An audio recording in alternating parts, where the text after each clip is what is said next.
నేను మనిషిని, అంతే. మనిషి మిస్టేక్ చేస్తాడు. ఇప్పుడు నేను మిస్టేక్ చేశానని ఒప్పుకుంటే నేను మనిషిని అని ఒప్పుకున్నట్టే, అంతే సహజం. That I'm a human, yes I made a mistake, yes this happen to me. ఎప్పుడు ఎర్త్లోనే కాలేదా ఇది, ఫస్ట్ టైం వరల్డ్లోనే జరిగిందా? అలా ఏం లేదు కదా. అందరిలో నేను మనిషినే, నేను కూడా మిస్టేక్స్ చేస్తాను, నాకు కూడా ఫెయిలియర్స్ వస్తాయి, నాకు కూడా మిస్అండర్స్టాండింగ్స్ అవుతాయి. చాలామంది అంటారు నాకు ఇవన్నీ మాట్లాడాక, కాదు మీకు ఇంత తెలివి ఉంది కానీ మీరు ఇలా ఎందుకు చేశారు, ఇప్పుడు పెళ్లి గురించి మాట్లాడేటప్పుడు కానీ ప్రతి ఐఎమ్ లైక్ అదే పాయింట్ రా, నాకే జరిగింది.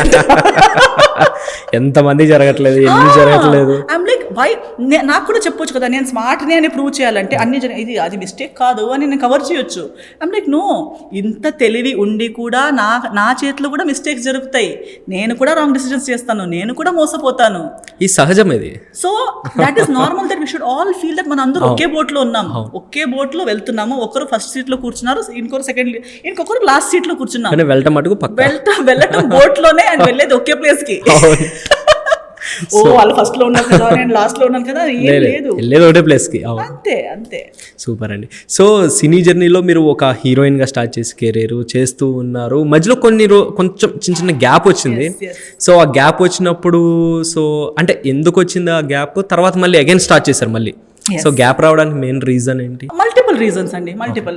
Like one is my own ethical, like I think previous points లో కూడా నేను అది అప్పుడు చెప్పేటప్పుడు ఇది చెప్దాం అనుకున్నాను కానీ అది మిస్ అయిపోయింది. But yes, multiple reasons. ఒకటి నా ఎథికల్ రీజన్స్ అయి ఉండొచ్చు. నేను అన్నట్టు నేను సినిమాలకు వచ్చిందే ఒక వేరే ట్రాక్ నుంచి.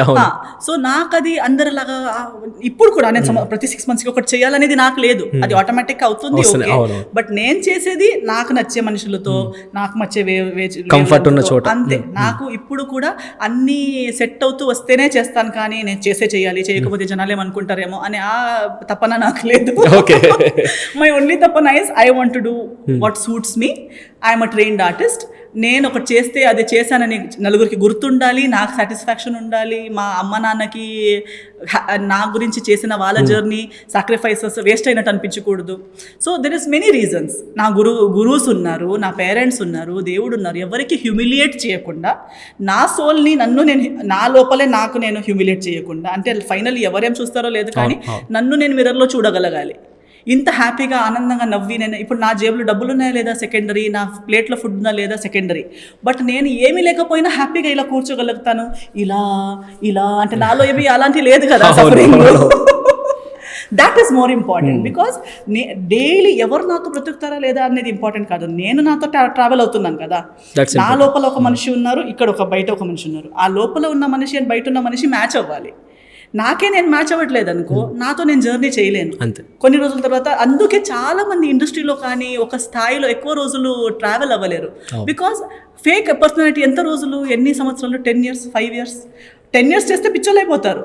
ఎందుకంటే అంత నటించి most of you see so many Hollywood stars are so many child artist, even నా తెలుగు ఇండస్ట్రీ ఆల్సో అక్కడిక్కడ చూడాలని లేదు. చాలా మంది మీకే అనిపిస్తుంది ఒక్కటి మాట్లాడింది ఇంకొకటి మ్యాచ్ అవ్వదు, తర్వాత వాళ్ళ నెట్లోనే వాళ్ళే స్టక్ అయిపోతారు, స్పైడర్ లాగా వాళ్ళ వెబ్లో వాళ్ళే పడిపోతారు. సో అలాంటివి నాకు లేవు కాబట్టి I'm good. So I don't mind, నాకు గ్యాప్స్ పర్లేదు, ఇది వద్దు, ఏమంటారు bad name, I'm okay with. ఒకటి డాష్ ఉండాలి, యాబ్సెంట్ అని ఉండాలి, లేదా మంచి చేసి ఉండాలి. ఏదో చేసి బ్యాడ్ రిమార్క్ అలాంటి చెత్త సినిమా, లేదా నాకు నచ్చింది, లేదా నాకు ఆల్వేస్ గిల్ట్ ఉండేది, జస్ట్ నో ఇట్స్ బెట్, ఏమంటారు రిగ్రెట్ ఉండకూడదు దేని గురించి కూడా.